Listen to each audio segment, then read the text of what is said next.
Hello, everyone. There's going to be a Sun-Neptune conjunction at very, very late on the 15th of March.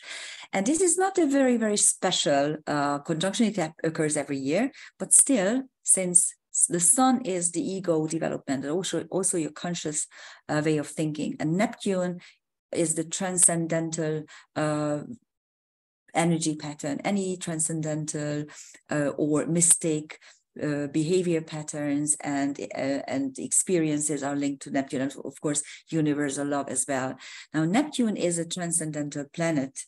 You can't see it by the naked eye, and as such, you have two choices. Either you drag it down to the third dimension, and then it works as deception, pink fog, all sorts of substance abuses, and self-deception and deception of all sorts.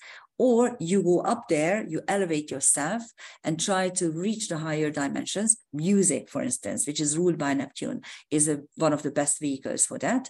And then you actually can download and utilize Neptune's really brilliant clairvoyance and clairaudience aspects. So the Sun-Neptune is something like that. If you do have a Sun-Neptune nice flowing aspect in your chart, then you are either a clairvoyant or a clairaudient, or you'd have a very strong artistic talents, or all three. So, why not utilize whatever is there for us?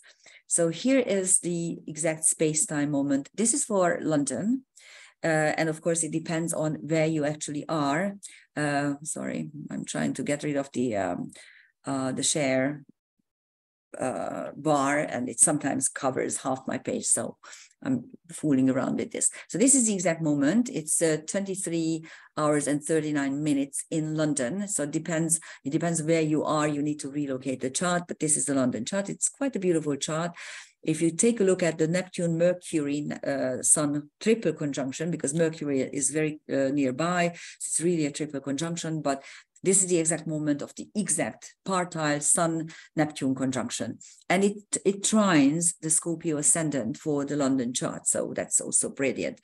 And actually, there are a number of aspects here. We are going to take a look at them. But what is important here is the North Node Juno conjunction. And actually, Venus is at the midpoint of the Juno Aries.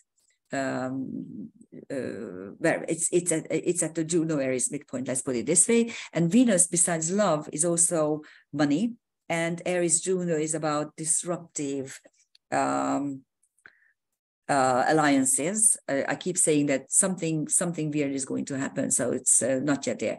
Of course, we still have the Jupiter Chiron Astrea Vesta 4-foot conjunction, and on the midheaven of the London chart, you have asteroid Lilith, revolt against injustice. So I think the protests will go on, will continue to go on. So this is the planetary picture at 24 degrees.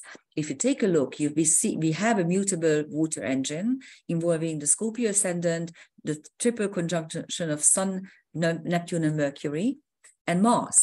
So there's a very tight Mars Sun and Mars Neptune square.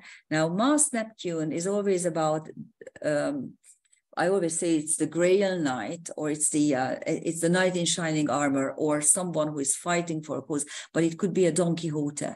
So it could be a very Quixotic fight when you don't know what you're fighting against. We have an expression in Hungarian, stabbing the fog. I don't know whether you have this in English. I haven't met it yet, but it means that you don't know who you are fighting against. And of course, Mars, ruled by Mercury, always has some sort of verbal clashes and tongue wagging, and also manipulation in a way. So that I'm trying to wriggle my way out verbally, and that's what you can see. Look at American politics at the moment.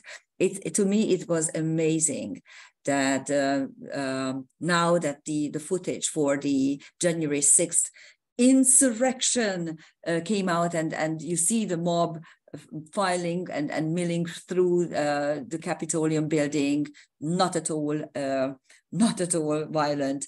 The police escorting them, opening doors for them. Come on, it's ridiculous. Of course, it was ridiculous. The whole thing was ridiculous. Anyhow, let's not go that way, but that's what Neptune does. That's exactly what Neptune does. The smoke screens are pulled, and then all of a sudden, when the truth is, of course, now Democrats are outraged, not because what happened, but because they were caught. They were caught lying. It's funny. Anyhow, so that's the square portion, and of course, Mars is also quincunxing the ascendant, and you also have within a finger of fate involving Mars, the Mars Aries sextile. And if you take a look, there's a mini trapeze with the squares at its base, the two sextiles within, and then the top of the this is really like a stepping up on a platform. It's not, this mini trapeze is more like a platform, but still you can step on top, and you will have the descendant Aries. And of course, descendant can be any adversary or opponent. And Aries, of course, is drastically altered outward circumstances. Most of these aspects have been there for the full moon anyway, except for the sun, Neptune, of course. So here are the transcendental objects. This is, why do I have Nep? Here is the sun. I had a journey from hell. I came home from London on Sunday, and my flight was cancelled. Not for the first time. Lately, British Airways is cancelling flights all over across the board. And so luckily I came home. I came home through Amsterdam via KLM, but it was a ridiculous journey. So I got home in the small hours and a little bit dislocated in a way. Anyhow, so that's the sun has the sun Neptune has Heracles, the hero, Minerva, the wisdom, and Okiro is coming. The sun is coming up to a conjunction with Okiro, and Okiro is Chariklos and Chiron's daughter, who is an oracle, but she's constantly being punished for what she is blurting out. And in order not to be punished, she transforms herself into a horse and forgets to speak. So this usually is linked to karmic issues where you have your abilities, but you're unable to show your true colors. You go to the background, you keep quiet, you are afraid of actually showing what you are and your knowledge. Otherwise, you think that you're going to be punished for it. That's an interesting thing right here. Just again, synchronicity. I'm sure you saw what happened to the journalists who were exposing the Twitter files, and again, Democrats were up in arms. It's so ridiculous. I mean, they were the greatest defenders of the First Amendment, and now they are turning against. And these journalists are not even right-wing. I mean, they are liberal journalists, and they're still punishing them. Funny. Okay, on Mercury you have Markab, Alpha Pegasus, the bright ideas springing out of your head. On Mars you have Tristan, of course, a knight in shining armor. Asbolus, who is a centaur linked to clairvoyance again, who is giving oracles, but he's never paid attention. So it's some sort of Cassandra karma. Tamara, if you watch this video, we've just discussed your Cassandra karma. I think you have both Asbolus and Cassandra very prominent in your chart. Anyhow, so and whenever he makes a mistake, then he's being ridiculed. So it's connected to the war, of course. And then Alnitak, which is one of the belt stars of Orion, and it is on the celestial equator, shining eternal balance, divine balance on us. That's what we would need in this particular war period.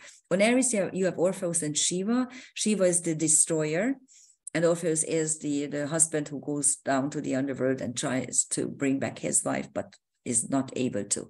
On the ascendant, you have Psyche, who is, of course, the soul. And this is for the London's chart, so you won't have this elsewhere. If the place that you want to take a look at energy patterns is about 300 kilometers, so about 160 miles away from from London, you won't find these celestial objects on the ascendant. But anyhow, on the ascendant, you have Dyawana and Deukalion. And at the moment, these two are traveling together. And you may remember that I kept telling that the 24th, 25th degree of the fixed signs are very prominent this year when it comes to transcendental objects, because a number of very slow-moving objects are there.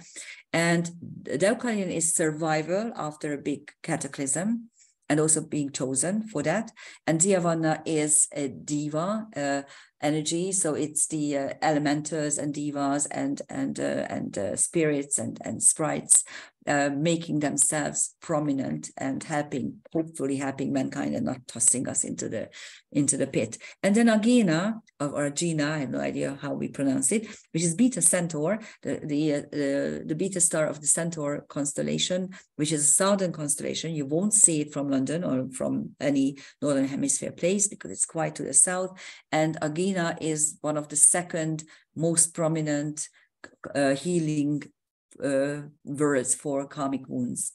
And on the descendant, you have Pan, everything, Hestia, which is a counterpart of Vesta, the Greek counterpart, and Hestia is the Greek goddess who is the firstborn among Zeus's brothers and sisters, and she never marries. And actually she gives her place to Dionysus. She's a very interesting character. And Paciencia, which means patience. And you have Alicanto and Morsomnus, two other centaurs in this particular chart. Alicanto is the bird who is eating whenever he's eating too much precious metals, it can't fly. So it represents the greed to amass as much as we can, but with this we may lose our function, how to work properly. I just saw an interesting video on Bill Gates, who was confronted with the question, how can he still, preach water and drink wine by flying in private jets and do this and that? And he was so full of shit, excuse my language. What he answered is, he's spending billions of dollars on climate change and whatever, and he deserves it. Because he and his whole family did a lot more than. No, you didn't. And you know what? Stop telling us what to do and don't preach water. I mean, start drinking water yourself. Anyhow, it was ridiculous. And that's the symbol of Alicanto. And then more Somnus, which is death and sleep. And this was very, very prominent during this particular TNO was very prominent during the pandemic. And did you see how mysteriously COVID disappeared all of a sudden? Sometimes you have interesting little snippets of news. Like there was this conversation between the British Minister of Health and an aide, maybe an email exchange, like, the people are just too vigorous and they're no longer scared. We should scare the shit out of them. When are we going to release the next batch? Wow. Okay, so that tells you everything. So we live in interesting times. Anyhow, there is a dissociate finger of fate as well. And it is dissociate because Venus is still at the very end of Aries. It is almost, at this particular moment, almost anoretic, not yet. 10 more minutes and 9 more minutes, and it's going to be anoretic. And by a day and a half, it is moving into its own sign. Now it's still in its detriment. But of course, the new is already in Taurus, ruled by Venus, which is in detriment. And Saturn is at 0, at almost the first degrees of Pisces, and then Ceres is at 139 Libra.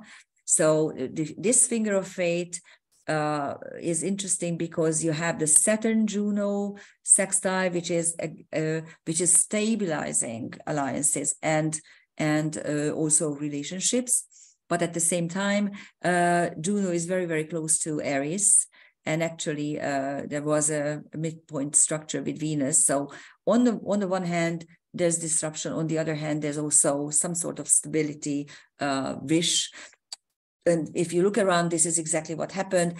What the press doesn't tell you, in Eastern Europe, there are huge demonstrations against the war, and no one is really telling anything. And the people don't want this war. This is the war for the powers that be, for the United States. The United States, again, is in a proxy war, and it is fighting on alien territory for his own causes, for his own benefits. And it's ridiculous. And the people are seeing this, and they don't want this. They want out of this. So these are the transcendental objects. On Venus, you have Nemesis, of course, the punisher of hubris. We badly need that. And Hell, of course, because, at the moment, we are living through hell here in Europe, in many respects. And then you have the Andromeda Galaxy. This is a galaxy that you can actually see by the naked eye. It is usually like a blur, like a foggy blur, but with nice binoculars, you can actually observe it quite well. And Alrisha, which is the alpha star of Pisces, and it is the knot where the two tails of the fishes are linked. And this symbolizes the soul's indecisiveness, what to choose, whether it should go back to the wheel of karma again incarnate in another physical body, or move up one level higher into the higher dimensions and simply escape the wheel of karma. So that's Arisha, and Venus is conjuncted. And of course, Juno has Atlantis, because we already did this. We are at the brink of, again, destroying this whole world. And this happened to us a couple of times already. We should learn from our mistakes and our bad decisions. And on Saturn, you have Damocles, obviously a threat. Chaldea, again, go back and learn from the Chaldean priests, learn from the knowledge that we carried over from Atlantis, because there were two main places where these the knowledge of Atlantis actually was kind of saved or salvaged, let's put it this way. One was Egypt, and the other one was the Middle East, Mesopotamia. And then Krantor, to be at the wrong place at the wrong time.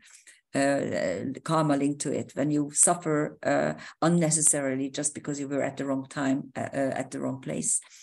And on Ceres, you have Selene, the moon, Osiris, the underworld god of the Egyptian mythology, Dionysus, altered states of consciousness, and the supergalactic center.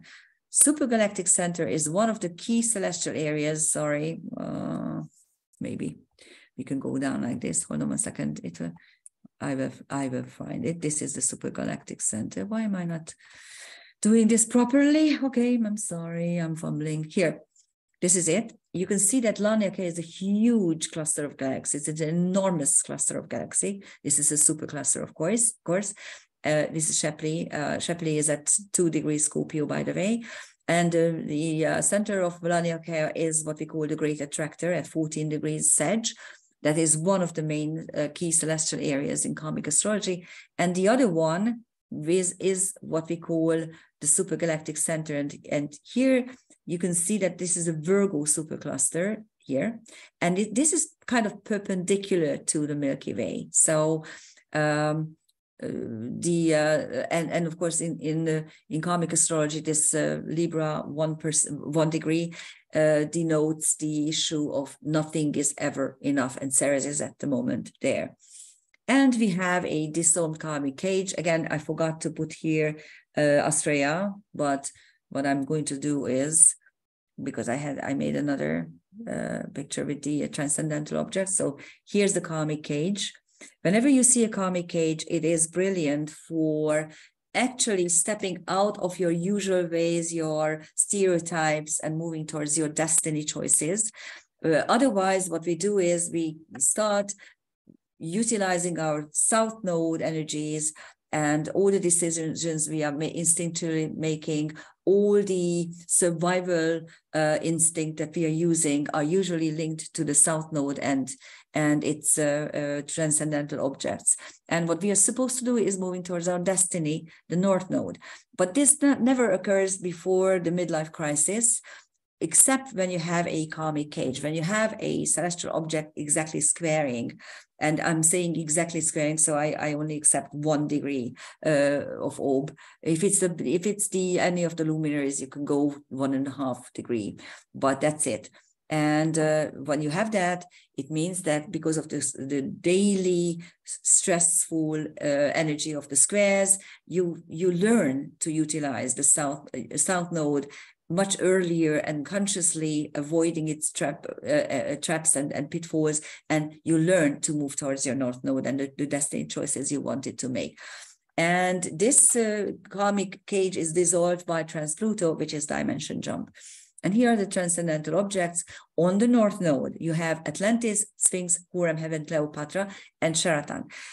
So what I told you about the 2 main places where Atlantean knowledge was stored, here you have one of them. The Sphinx and Hurem have both Egyptian karma significators. Of course, Atlantis means that let's not do it. We are at the brink of committing the same mistake in a different disguise, of course, in a different code, but we are still the same mistake we are making, unfortunately. But of course, and again, Sphinx, Hurem, Heaven, and Cleopatra are 3 strong Egyptian significators. And then Sheraton is Beta Aries, which is the beta star of the celestial ram, and the whole constellation is about fighting. It is about self-assertion. It's about how you treat on your own pathway and how you do your own stuff, no matter what. And this is the beta. The beta star is always the shadow energies and the healing words for the shadow energies of that particular constellation. On the south node, you have Narcissus. Love yourself. Learn to love yourself. Something that you knew in the past. And Radamanthus, which is a centaur, it's actually a TNO. It's linked to the Cretan Minotaur story. After it occurred, Radamanthus was made to be king, and he was the son of Zeus and Erope. And he established very, very just and good rules and laws. And after his death, Zeus makes him one of the judges of the underworld. So fair judgment, good laws, that's what we should bring from the past. And on trans-Pluto, you have Dione and Persephone, two wife archetypes. Dione is linked to young love. She was the first wife of Zeus, when Zeus still didn't know that he was a chief god, okay? And so it's young love and young commitment. And then Persephone is, of course, the lady of the underworld, Pluto's wife. And she represents the archetype of a wife who is committed, but at the same time has her own stuff and deals with it sometimes. So that's the space-time moment of the Sun-Neptune conjunction. There is going to be some interesting placements on the 17th as well. If I have time, I will try to make a video on that as well, because the finger of fate, you saw the dissociate finger of fate, it is becoming exact with Juno moving into its own sign, into Taurus. And then this dissociate finger of fate all of a sudden becomes a lot more powerful, because Venus, of course, is very powerful in Taurus. Until then, thank you for listening. Bye-bye.